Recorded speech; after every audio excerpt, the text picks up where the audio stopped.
নমস্কার বন্ধুরা, এমজে কিচেনে সকল বন্ধুদের স্বাগত জানাই।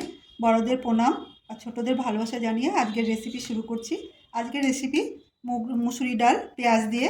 রেসিপিটা খেতে খুব দুর্দান্ত হয়, একবার করে খেয়ে দেখবেন, খুব ভালো লাগবে। আসুন ভিডিওটা শুরু করি। বন্ধুরা, আমি এখানে জলটা গরম করে নিয়েছি। আমি প্রথমে ডাল সেদ্ধ বসাবো। এখানে মুসুরি ডাল ভালো করে ধুয়ে জল ঝরিয়ে নিয়েছি, আর এরকম জল ফুটবে, তার মধ্যে আমি ডালটা দিচ্ছি। আর এই ডালটা বয়েল হতে গেলে একটু জলের পরিমাণটা বেশি দেবেন। এই রেসিপিটা আমার শাশুড়ি মায়ের, ঘরে যখন কিছু থাকতো না, আমার শাশুড়ি মা মুসুরি ডাল এরকম ঘন করে একটু রান্না করতেন। আর এই ডাল হলে পরে কিছুই দরকার হতো না, ডালটা এত সুস্বাদু হয়, এই দিয়েই সবার ভাত খাওয়া হয়ে যেত। আজকে সেই রেসিপি শেয়ার করছি আপনাদের সঙ্গে। আর ডালটা যখন বয়েল হতে থাকবে, এরকম ফেনা যখন ঘন হয়ে আসবে, থেকে থেকে আমি ফেনাটা তুলে ফেলে দেবো। প্রথমে আমি পেঁয়াজগুলো একটু বড় বড় করে কেটে নিয়ে এরকম করে সব ছাড়িয়ে নেব। আমি কিছুটা আগে ছাড়িয়ে রেখেছি, আর এরকম করে প্রত্যেকটা পেঁয়াজ এরকম বড় বড় করে কেটে এরকম করে ছাড়িয়ে নিতে হবে। আমি এবার দিয়ে দিচ্ছি হলুদ। এই ডালে হলুদের পরিমাণটা একটু বেশি যাবে, একটা হলুদ হলুদ ফ্লেভার আসবে। আর দিয়ে দিচ্ছি লবণ, এটা একটু মিশিয়ে নেব। আর বন্ধুরা, ডালটা এরকম পাতলাই থাকবে, যার জন্য মানে সেদ্ধ হলে যেমন জলটাকে টানিয়ে নিতে হয়, এটা জল টানানো চলবে না। এরকম, যার জন্য প্রথমেই বলে দিয়েছি যে জলটা একটু বেশি পরিমাণে দেবেন।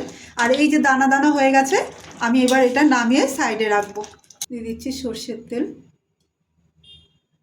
তেলটা গরম হয়ে গেছে, আমি এবার একটা শুকনো লঙ্কা আর একটু তেজপাতা সম্বারা দিচ্ছি, একটু ভেজে নেব।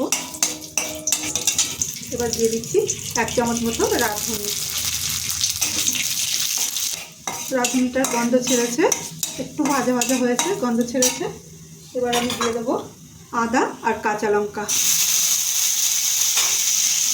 এটা একটু নাড়িয়ে নেব। এটা ভাজা হয়ে গেছে, আদারও সুন্দর গন্ধ ছেড়েছে। আমি এবার এটা নামিয়ে সাইডে রাখবো।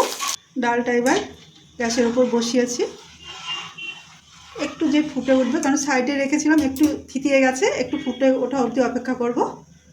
এবার ওপর থেকে যে ফোড়নটা করেছিলাম সেই ছোপটা আমি দিয়ে দিচ্ছি। বন্ধুরা, এই ডালটা খুব তাড়াতাড়ি হয় আর খেতেও খুব সুন্দর লাগে, আপনারা একবার করে দেখবেন। এই যে ছোপটা দিলাম, এরপরে আমি দিয়ে দেবো কেটে রাখা সব পেঁয়াজ।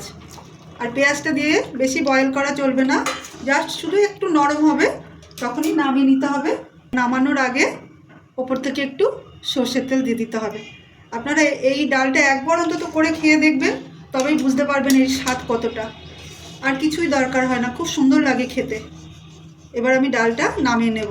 আর নামানো, এই যে গরম তাপে যেটুকু বাকি আছে পেঁয়াজটা ততটা নরম হয়ে যাবে। বেশি কুক করলে, বেশি নরম হলে তখন আবার টেস্ট লাগে না।